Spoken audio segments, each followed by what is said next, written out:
يلا بينا نتعلم مع بعض طريقة شنطة الأوريو. صلوا على النبي، يلا نبدأ. هنحتاج خيط الكليم متوسط السمك وإبرة رقم 7. هنبدأ بالدايرة السحرية، هنلف الخيط على ايدنا ونعمل اكس. هنسحب الخيط من تحت وبعدين هنسحب الخيط من اللفة اللي على الإبرة بالشكل ده، وبعدين جوه الدايرة السحرية هنعمل 6 غرز حشو. بندخل جوه الدايرة السحرية ونسحب الخيط ونطلع الخيط من الحلقتين اللي على الإبرة كده، 2 3 4 5 6.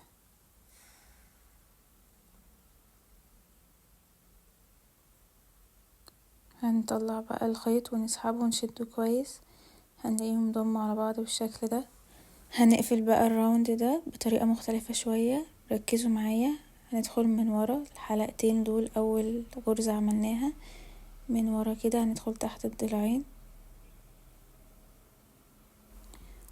وهنسحب الحلقة اللي هي دي كده من تحت الحلقتين بالشكل ده،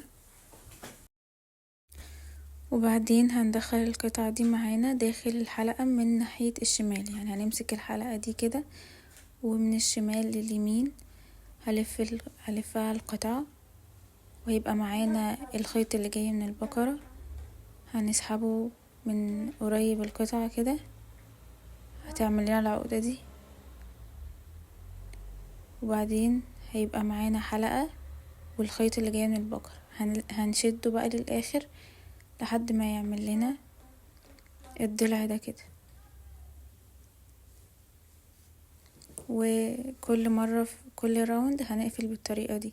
في الراوند التاني بقى هنعمل فوق كل غرزة غرزتين حشو، هيبقوا 12. يعني دول 6 فوقيهم كل غرزة 2 يبقوا 12.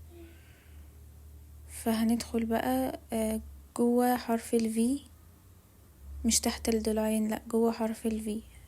يعني من ورا هتبقى بالشكل ده،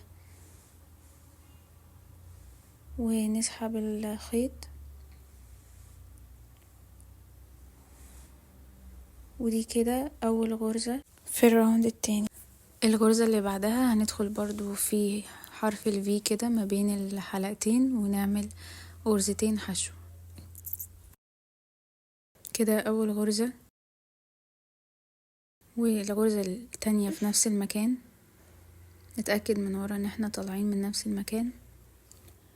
هنكمل بقى الراوند كله في كل غرزة 2 غرزة حشو، بس اهم حاجة نكون بندخل ما بين الحرف ال V مش تحت الحلقتين اللي هما بالعرض. هكمل الاخر وارجع لكم.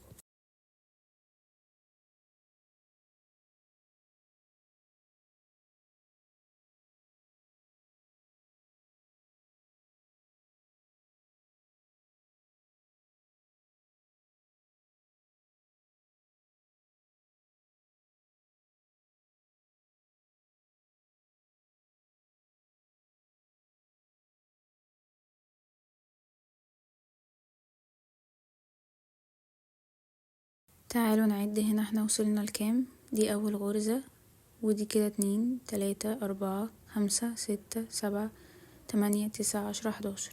كده ناقص غرزة في نفس المكان اول غرزة عملنا فيها هنعمل فيها واحدة كمان، عشان كده نقفل في كل غرزة غرزتين حشو. كده خلاص خلصنا الراوند التاني. المكان اللي في جوه ده لما بيفتح معانا كده بنقفله وبنشد الخيط القصير، بس انا محتاجاه واسع علشان هحط فيه اكسسوارز.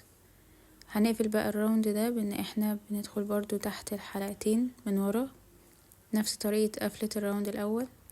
كل راوند كده برضو بسحب الخيط وبعدين بلف الحلقة دي من الشمال لليمين حوالين القطعة دي، وبعدين بسحب الخيط اللي طالع من القطعة لحد ما يعمل لي العقدة. بعد كده نسحب الخيط ده كده، عمل لي ضلعين نفس الشكل بالظبط.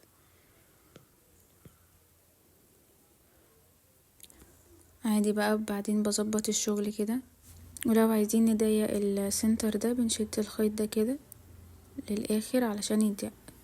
لكن انا زي ما قلتلكوا هركب فيه اكسسوارز دلوقتي. هركب فيها ده اسمه زرار مسمار كابس، بيتباع في مستلزمات اكسسوارات الشنط، في منه الوان كتير. بركبه كده.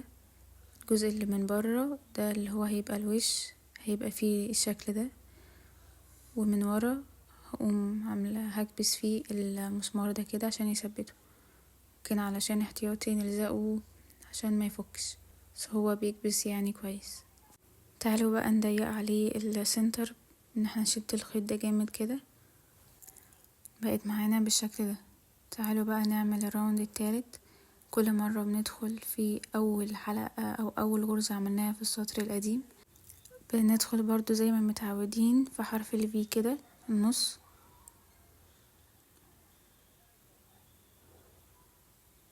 نتأكد من ورا ان هي داخلين تمام، وهنسحب الخيط وهنعمل اول غرزة حشو. دي كده اول غرزة معانا في الراوند.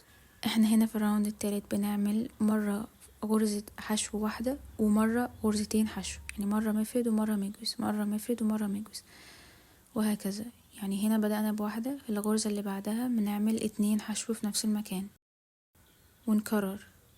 يعني انا هنا عملت مرة غرزة ومرة تزايد، مرة غرزة ومرة تزايد، وهكذا. وممكن بقى نعلمها ان احنا في الراوند التالت فبنكرر 3 غرز، لما هنطلع الراوند الرابع بنكرر 4 غرز. اخر غرزة هنا عملتها تزايد، فاللي بعدها هعمل غرزة واحدة. وخلينا متفقين ان السطر دايما او الراوند دايما بيتقفل بتزايد، لازم اخر غرزة بتتقفل بتزايد فيها تزايد، لان انا ببدأ دايما بغرزة واحدة في البداية من غير تزايد يعني، فلازم تبقى تزايد وبعدين واحدة. نقفل بقى الراوند زي ما متعودين.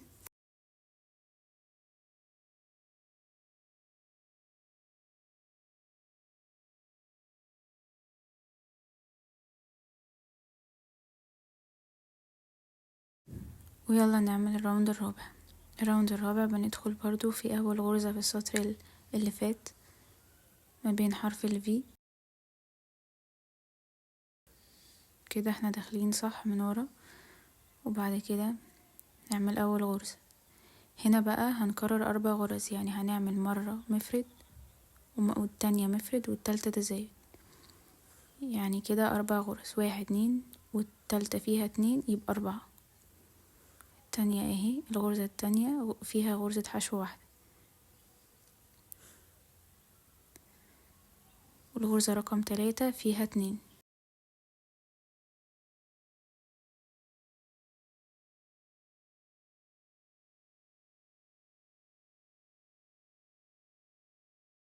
كده تزايد.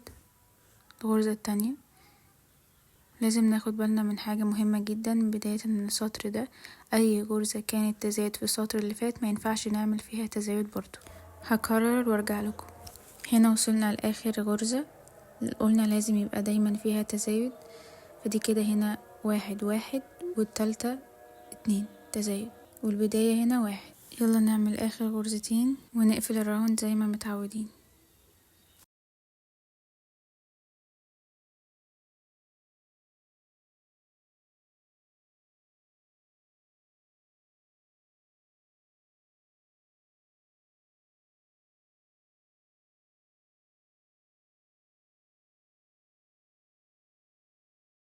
راوند رقم 5 خلاص بقى عرفنا الفكرة.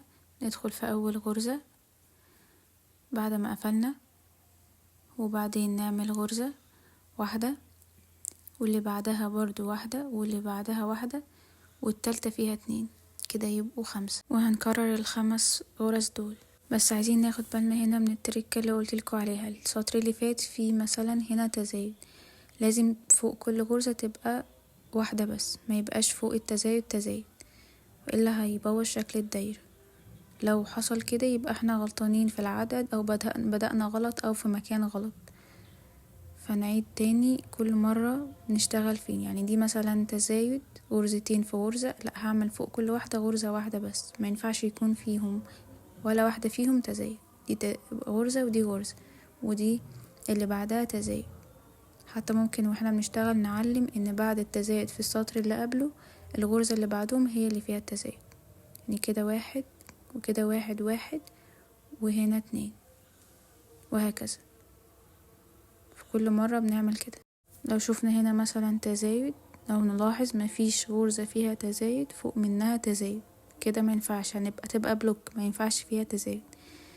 بقيت بس أكد على المعلومة علشان الشكل ما يبص مننا. نعمل بقى الراوند الخامس ده، كده أول غرزة، والغرزة اللي بعدها هنعمل فيها غرزة حشو واحدة، واللي بعدها غرزة حشو واحدة، والرابعة تزايد، يعني غرزتين في غرزة. وبكده الخمس غرز دول هيتكرروا لآخر الراوند. الخمس غرز دول اللي هما مكونين من 3 مفرد و2 مجوز. هكمل بقى للآخر وارجع لكم. هنا بس عايزة ألفت نظركم لحاجة علشان الدايرة تبقى مفرودة معايا مش مقوصة كده. في تريكات واحنا بنشتغل الغرز واحنا بندخل علشان نعمل غرزة الحشو. اولا لازم ناخد بالنا ان احنا بندخل في حرف الفي. تاني حاجة لازم نفرد الخيط كده يبقى في نفس المستوى بتاع باقي الغرز، زائد ان الابرة تبقى مستقيمة مش معوجة. تاني حاجة الحلقة اللي بنقفل بيها، يعني دلوقتي كده دي معدولة، لما اجي اقفل الخيط اللي بقفل بيه ده لازم يبقى مش واسع قوي ومش ضيق، يبقى يدوب على الابرة كده مريح. هكمل بقى الراوند الخامس ده عشان نشوف هنعمل ايه.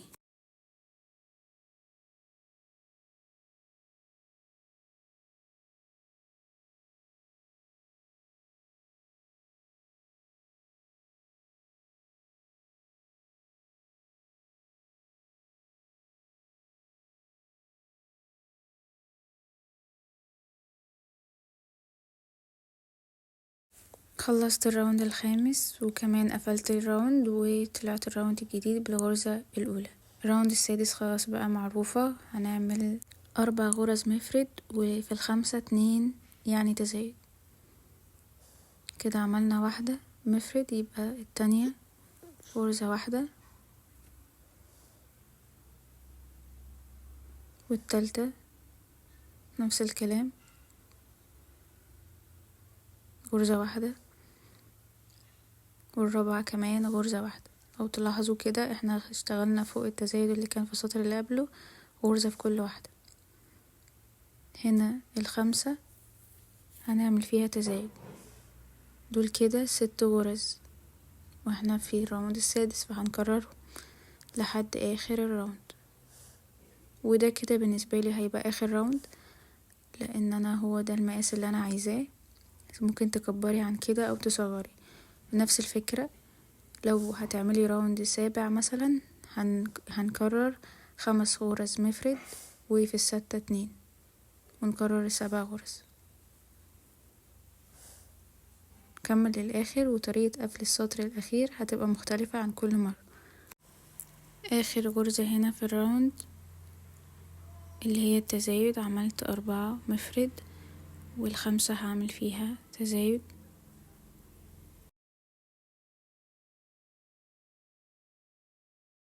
هنيجي هنا برضو هنقفل السطر في الغرزة الأولانية، بس هنقص الخيط الأول،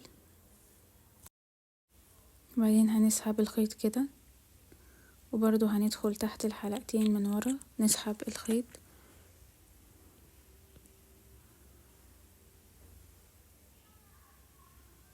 وبعدين هندخل في المكان اللي هو طالع منه الخيط الحلقة الأخيرة برضو من ورا، وهنسحب الخيط بالشكل ده. كده عملنا برضو نفس شكل الغرزة بالظبط. نبدأ بقى هنخفي الخيط من ورا كده في الشغل بتاعنا، والخيوط دي بقى بنخفيها بقيتها اما بغرزة التنظيف او بإبرة مقاسها اصغر من اللي احنا بنشتغل بيها. تعالوا نشوف كده المقاس ده عمل معانا كام سنتي. عمل معايا 12 سنتي. انا كنت شغالة بإبرة رقم 6، غيرت في النص عشان كنت عايزاه اصغر شوية، برضو على حسب الإبرة اللي هتشتغليها المقاس هيطلع معاكي مختلف. عايزين بقى نعمل من القطعة دي قطعة كمان، هعمل زيها بالظبط بنفس عدد السطور وعدد الغرز وكل حاجة. هنا بس عايزة اوريكم ان انا لو غلطت في النص وقفلت الراوند وانا غلطانة او حاجة في عدد الغرز، باجي افكها بكل بساطة من العقدة اللي احنا عقدناها.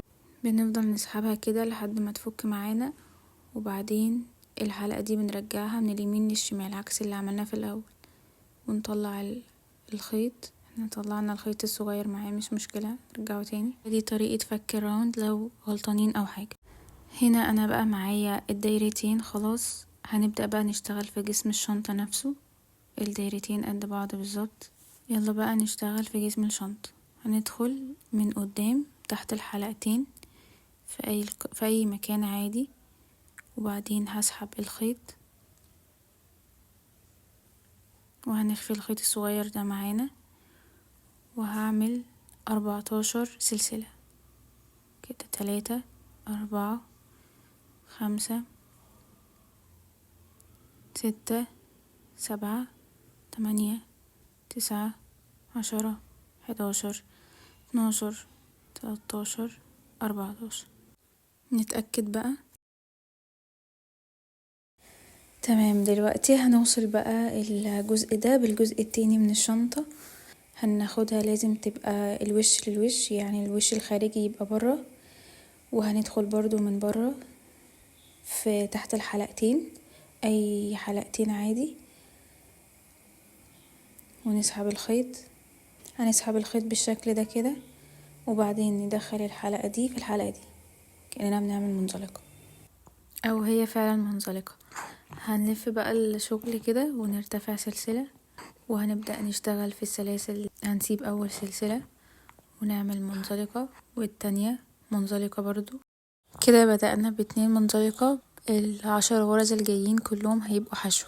لو تفتكروا اصلا احنا كنا عاملين 14 سلسلة اللي هما الارتفاع دول.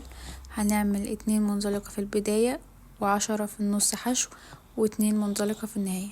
وده هيبقى السيكونس او ترتيب بقية الغرز كلها في جسم الشنطة.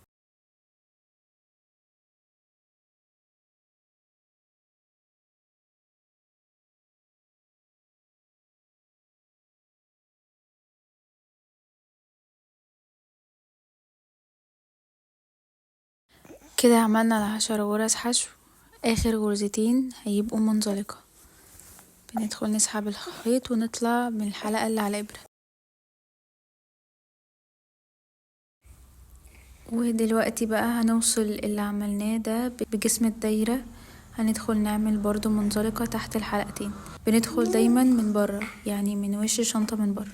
هنا عايزة اوريكم بيبقى شكلها عامل كده، واهم حاجة يكون كله في ارتفاع واحد، يبقى فيه تناسق في الشكل، ميبقاش غرزة طويلة وغرزة قصيرة عشان بيفرق في الشكل في الاخر. بعدين هنلف الشغل ونرتفع سلسلة، ونكرر نفس اللي عملناه لكن في الحلقة الخلفية.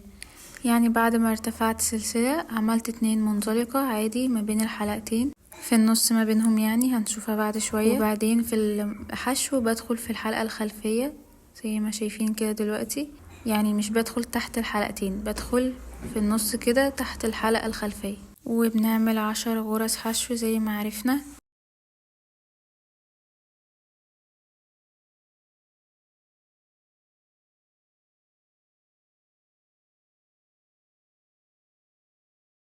هنا اخر غرزتين هنعملهم منزلقة. بندخل كده برضو ما بين الحلقتين، نسحب الخيط ونطلع من الحلقة اللي على الإبرة كده المنزلقة التانية. وكده خلاص خلصنا السطر. قبل ما ندخل في جسم الشنطة لازم نلف الخيط، ننزل الخيط تحت وندخل نسحبه علشان نعمل منزلقة كده، علشان نبدأ سطر جديد. بعدين في كل مرة بعد المنزلقة برتفع سلسلة، وكرر 2 منزلقة، 10 حشو، 2 منزلقة. هنا انا لفيت الشغل وهرتفع سلسلة، ودايما بنفوت الغرزة الاولى لان دي المنزلقة، وبعدين بنعمل 2 منزلقة، وبعدين 10 حشو،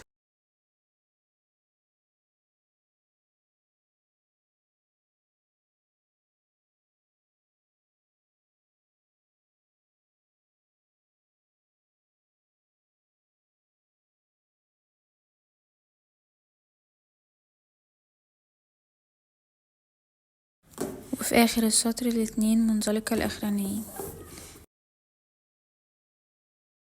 وبعدين بنوصل بقى بالدايرة، يعني ندخل تحت الحلقتين من برا، نعمل منزلقة ونلف الشغل، نرتفع سلسلة ونكرر.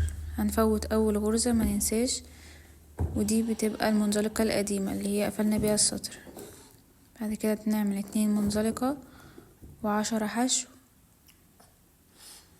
والسطرين اللي فاتوا هنكررهم حوالي 53 سطر او 56 سطر على حسب انتي عملتي الدايرة بتاعة البداية خالص ازاي. يعني انا مثلا عملت في الدايرة اللي هي دي 6 راوند، فعلى حسب سمك الخيط وعلى حسب عدد الراوند اللي عملناهم هيختلف عدد السطور. هكمل بقى. هنا انا عملت حوالي 40 سطر، لسه فاضلي حوالي 13 سطر، فانا هنا بوريكم الشكل بقى عامل ازاي. هنا بعمل الحشو،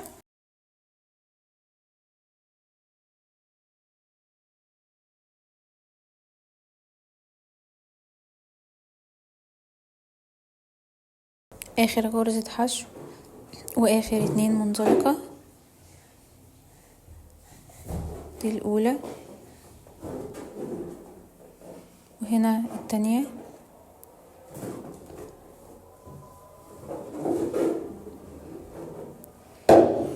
زي ما متعودين بدخل من قدام تحت الحلقتين، بعمل منزلقة، بعدين هنرتفع سلسلة زي ما متعودين وهنكمل السطر بقى.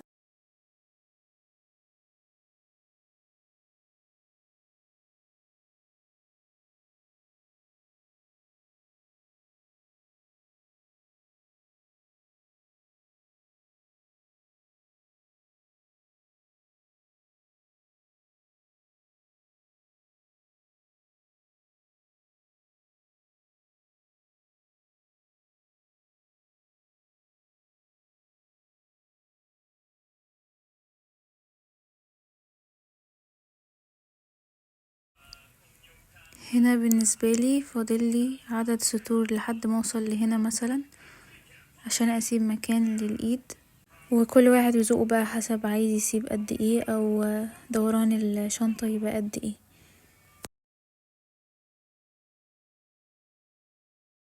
ونيجي بقى لأحلى مرحلة بحبها وهي تركيب الاكسسوارات. كل اللي هنحتاجه سلسلة الطول اللي احنا عايزينه، وإبرة تنظيف معدن او بلاستيك المتوفر، وهنحتاج الاكسسوارز ده. الاكسسوارات دي انا بجيبها من الموسكي وسط البلد في شارع اسمه حوش العين، في الشكل ده من النجمة ده علشان مثلا عايزين نركب ميدالية مفاتيح او كده. وكمان الايد دي من نفس مكان اكسسوارات الشنط اللي قلتلكوا عليه. انا بفك المكان ده كده عشان اركبه في الشنطة.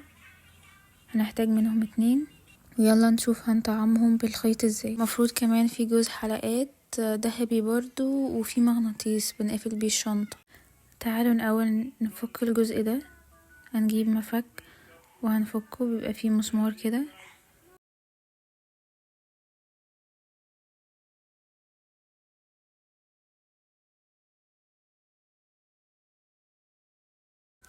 وبعدين هنلضم بقى الخيط بتاعنا في الإبرة، هنفرده كده ونلضمه في الإبرة.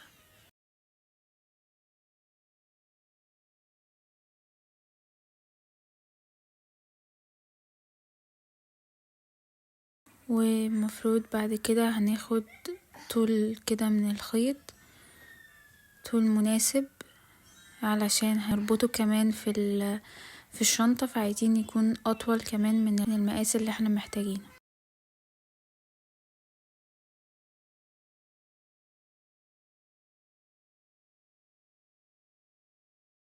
بعدين هندخل بقى في الاكسسوار كده او في ايد الشنطة ده من البداية، وبعدين نساوي طرفين الخيط بحيث ان الاتنين يكونوا قد بعض. يعني هنا مثلا انا بشوف بالتقريب ال الطول اللي انا هستخدمه في تطعيم القطعة كده، بالتقريب كده الطول اللي انا هستخدمه في الحلقات، يمين وشمال يكونوا قد بعض.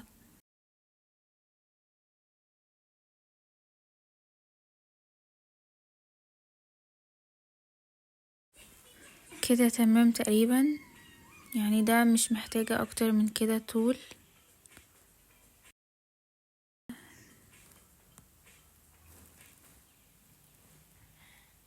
هنبدأ بقى نخيط الخيط في الحلقات. المفروض بالإبرة، انا طلعت من المكان ده هدخل في المكان اللي بعده، وهكذا مرة هطلع ومرة هدخل. اهم حاجة بس ان ظهر الخيط يبقى من ورا، عشان انا عايزة الجزء الامامي كله يبقى باين فيه الخيط الجزء بتاعه اللي من قدام. الجزء الخلفي من الخيط بيبقى مقسوم نصين كده، مش عايزاه يبان. بس مرة هطلع ومرة هدخل لحد الاخر. عادي بقى بنظبط الخيط كده معانا واحنا شغالين.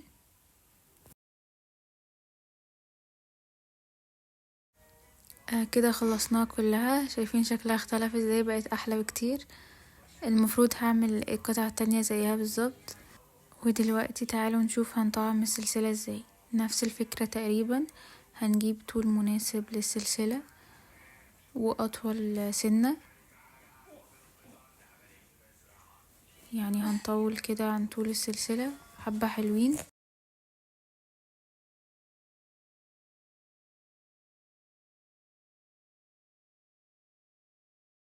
وهنلضم برضو الخيط في الإبرة.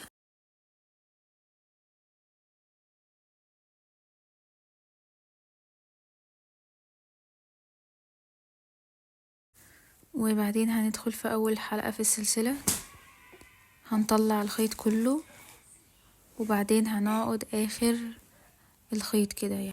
يعني هنحاول نسيب برضو مسافة متساوية. يعني هنا هقيس الطول اللي انا هستخدمه تقريبا في السلسلة كده، هلاقي ان الجزء ده محتاجة اطوله شوية. انا برضو هحتاج الخيط ده بعد ما اخلص تطعيم السلسلة، عشان هخفيه جوه الشنطة او جوه السلسلة نفسها بالشكل ده كده. انا شايفة ان كده الطول مناسب تقريبا. يلا بقى نبدأ نخيطه في السلسلة نفس فكرة الايد بالظبط، لكن هنا هنختصر خطوة. بدل ما نطلع من حلقة وبعدين ندخل في حلقة، لا ممكن نختصرهم في حلقتين، لان هي يعني مرنة شوية مش زي التانية كانت جامدة يعني. فهنا اهم حاجة بس ان الحلقات تبقى مرصوصة ورا بعض، ما تبقاش معوجة. يعني انا هنا كده شايفين بعدلها، هنا كده معوجة، لازم اعدلهم كده. وبعدين بنطلع من الحلقة التانية من ورا عكس الاولانية. احنا دخلنا في الاولى من قدام، التانية بنطلع منها من ورا. ولما بنيجي ندخل المرة دي بقى مش هندخل في حلقة واحدة، لا هندخل ونطلع من الحلقة اللي بعدها. هنكمل كده بنفس الطريقة عشان نختصر. بناخدها كده، ندخل ونطلع من الحلقة اللي بعدها، وهكذا ناخد 2 في كل مرة.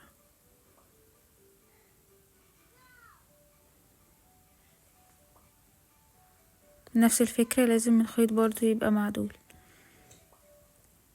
هكمل بنفس الفكرة لآخر السلسلة. شايفين بندخل في الاتنين، ناخد 2 مع بعض والخيط بيبقى معدول بالشكل ده. كمل بقى للآخر.